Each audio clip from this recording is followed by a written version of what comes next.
ह्या हिल स्टेशनचा प्रत्येक कॉर्नर पोस्टकार्ड सारखा दिसत होता. तर झालं असं की आम्ही आलो होतो उटीला आणि आज आम्ही टॉय ट्रेनने उदगमंडलम स्टेशन अर्थात उटी ते कुन्नूर असा प्रवास करणार होतो. वळणावळणाच्या रस्त्याने डोंगराला कापत जाणारी टॉय ट्रेन पहिला अर्धा तास खरंच खूप एक्साइटिंग वाटते.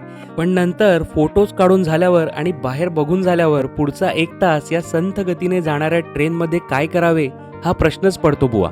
जवळपास 1.5 तासाच्या प्रवासानंतर आम्ही कुन्नूरला पोहोचलो आणि धुक्यात हरवलेल्या रस्त्यावरून आमचा पुढचा प्रवास सुरू केला.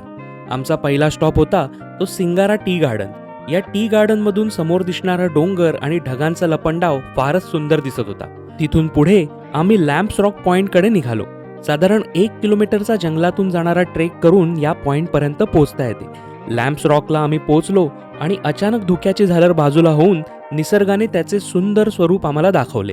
लॅम्प्स रॉक पॉइंटवरून उतरून आम्ही परतीचा प्रवास सुरू केला आणि उटीमध्ये पोहोचलो. उटीमध्ये भारतातलं पहिलं चॉकलेटचं म्युझियम आहे. तिथे भेट देऊन आम्ही चॉकलेटचा इतिहास आणि त्याचं निलगिरी पर्वतरांगांशी असलेलं नातं जाणून घेतलं.